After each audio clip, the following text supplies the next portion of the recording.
देखिए, नए वक्फ कानून को लेकर के विरोध का दायरा लगातार बढ़ता जा रहा है और इसी सिलसिले में ताज़ा अपडेट ये है कि हैदराबाद के अंदर एक बड़ी जनसभा का आयोजन किया गया। वक्फ कानून के मुखालिफत में, वक्फ कानून के विरोध में एक बड़ी रैली निकाली गई, एक बड़ी जनसभा का आयोजन किया गया जिसमें हज़ारों की तादाद में लोग पहुँचे और अपना विरोध जताया। आप तस्वीरों में देख सकते हैं कि किस तरीके से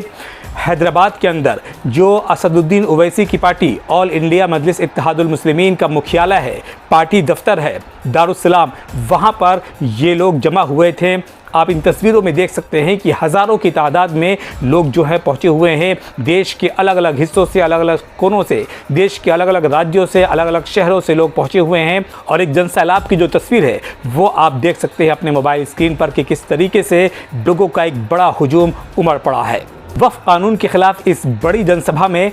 मुस्लिम पर्सनल लॉ बोर्ड के जो सदस्य हैं, आंध्र प्रदेश के, तेलंगाना के, वो शामिल हुए और ख़ुद all India Muslim personal law board के जो अध्यक्ष हैं मौलाना खालिद सैफुल्लाह रहमानी, वो भी इस जनसभा में मौजूद थे। और इस जनसभा में ये तय पाया कि जब तक वक्फ का नया कानून वापस नहीं ले लिया जाता, जब तक वक्फ का नया कानून निरस्त नहीं कर दिया जाता, तब तक वक्फ कानून की मुखालिफत जारी रहेगी, वक्फ कानून के ख़िलाफ़ विरोध लगातार जारी रहेगा। जिस तरीके से सरकार को कृषि कानून को लेकर के झुकना पड़ा किसानों के सामने और किसानों ने अपनी बात मनवा कर छोड़ी, सड़कों पर उतरकर शांतिपूर्ण तरीके से उन्होंने प्रोटेस्ट किया, उन्होंने अपनी बात को रखी और आखिरकार सरकार को इन किसानों के सामने झुकना पड़ा। ठीक उसी तरीके से मुसलमान भी शांतिपूर्ण तरीके से सड़कों पर उतरेंगे और विरोध जताएंगे, इसके मुखालिफत करेंगे। और ये जो विरोध है ये पूरे देश में,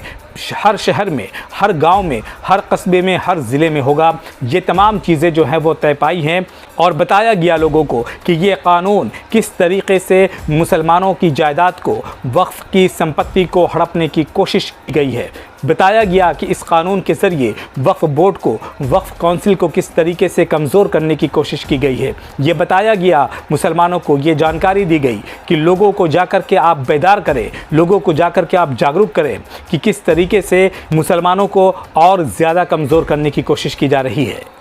आपको पता है कि उत्तर प्रदेश के अंदर योगी आदित्यनाथ की सरकार में वक्फ की 500 संपत्तियों को सरकारी संपत्ति घोषित कर दिया गया है और यही हाल पूरे देश में होने वाला है, यही हाल ज़्यादातर राज्यों में होने वाला है। इसीलिए तमाम मुस्लिम संगठन इस नए कानून की मुखालिफत कर रहे हैं, विरोध कर रहे हैं। हैदराबाद के अंदर जिस तरीके से लोगों का हुजूम उमड़ा, उसको लेकर के असदुद्दीन ओवैसी काफ़ी गदगद नजर आए और उन्होंने ये आदेश दिया कि वक्फ कानून के ख़िलाफ़ लोग अपने मोबाइल की लाइट को जला करके आसमान की तरफ दिखाएं और एक तरीके से ये एक सांकेतिक प्रदर्शन होगा कि लोगों में अब बेदारी पैदा हो रही है, लोग अब वक्फ कानून के ख़िलाफ़ जागरूक हो रहे हैं और इस लड़ाई को, इस मुहिम को, इस अभियान को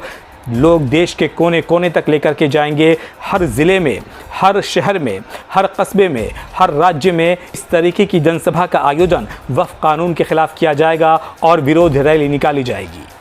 इस जनसभा में असदुद्दीन ओवैसी ने मोदी सरकार पर ज़बरदस्त हमला किया और कहा कि मोदी सरकार ने 3 तलाक़ का कानून मुसलमानों पर थोपा, मुसलमानों ने सब्र किया। इसके अलावा UAPA, CAA जैसे कानून को मुसलमानों पर थोपा गया, मुसलमानों ने सब्र से काम लिया, मुसलमानों ने बर्दाश्त किया। लेकिन अब जिस तरीके से नया वक्फ कानून लाया गया है और UCC लाने की बात की जा रही है, इससे मुसलमानों की शनाख्त और उसकी पहचान को छीनने की कोशिश की जा रही है, मुसलमानों को कमज़ोर करने की कोशिश की जा रही है।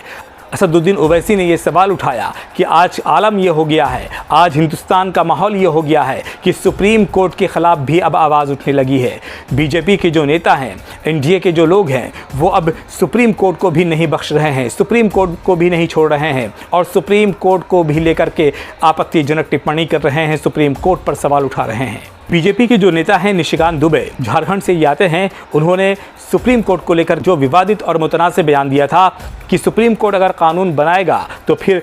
पार्लियामेंट को, संसद को बंद कर देना चाहिए और साथ साथ ये भी कहा था कि सुप्रीम कोर्ट अपने लिमिटेशन को, अपने दायरे को पार कर रहा है। दरअसल सुप्रीम कोर्ट ने जिस तरीके से नए वक्फ कानून को लेकर के रुख दिखाया है और जिस तरीके से जो नए प्रावधान जोड़े गए थे मोदी सरकार की तरफ से या एनडीए सरकार की तरफ से, उसको उस पर स्टे लगा दिया है। उसको लेकर के जो बीजेपी के नेता हैं वो तिमलाने हुए हैं और अब सुप्रीम कोर्ट को ही निशाना बना रहे हैं। और जब बीजेपी ने देखा कि ये बयान तूल पकड़ता जा रहा है तो फिर बीजेपी ने बड़े चालाकी से इस बयान से किनाराकशी इख्तियार कर ली, इस बयान से अलग हो गई और बीजेपी की जो राष्ट्रीय अध्यक्ष हैं जेपी नड्डा, उन्होंने ट्वीट किया और ट्वीट करके कहा कि ये जो बयान जो दिया गया है निशिकांत दुबे की तरफ से, ये उनका व्यक्तिगत बयान है और इससे बीजेपी का, इस बयान से बीजेपी का कुछ लेना देना नहीं है। तो निशिकांत दुबे के मुतनाज़े बयान पर, विवादास्पद बयान पर सुप्रीम कोर्ट को लेकर के बीजेपी के अध्यक्ष जेपी नड्डा को सफाई देनी पड़ी, सामने आना पड़ा और ये कहना पड़ा कि ये पार्टी का स्टैंड नहीं है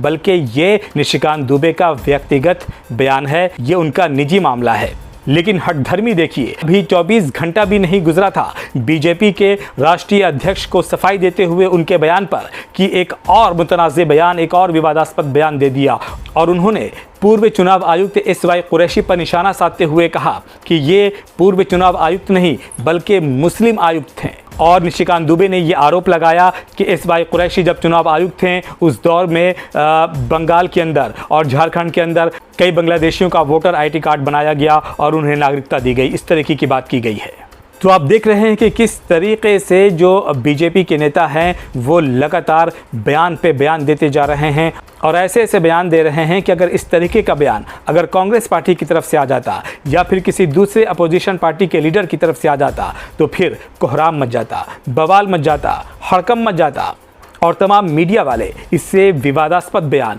इसे मुतनाज़े बयान और इसे काला बयान कह कर के पुकार रहे होते। लेकिन आज जिस तरीके से बीजेपी के नेता बयान दे रहे हैं, मीडिया जो है वो इस बयान को बड़ा बयान, भव्य बयान बना करके चला रही है। ऐसा लग रहा है कि एक बहुत बड़ा काम कर दिया है मीडिया ने, तो जर्नलिज्म का जनाजा निकाल करके रख दिया है। वक्फ कानून को लेकर की दूसरी बड़ी और अहम खबर यह है कि कांग्रेस के जो अध्यक्ष हैं मल्लिकार्जुन खड़गे, उन्होंने बक्सर में एक जनसभा का आयोजन किया और इस जनसभा में मल्लिकार्जुन खड़गे ने बीजेपी पर जबरदस्त हमला किया। साथ ही वक्फ कानून को लेकर के मल्लिकार्जुन खड़गे ने कहा, नए वक्फ कानून के जिन प्रावधानों पर मुस्लिम संगठनों को ऐतराज था उन तमाम प्रावधानों पर सुप्रीम कोर्ट ने गहराई से नोटिस लिया है। मल्लिकार्जुन खड़गे ने कहा कि हमें विश्वास है, हमें भरोसा है कि वक्फ कानून के खिलाफ जो लड़ाई चल रही है सुप्रीम कोर्ट के अंदर, उसमें हमारी जीत होगी।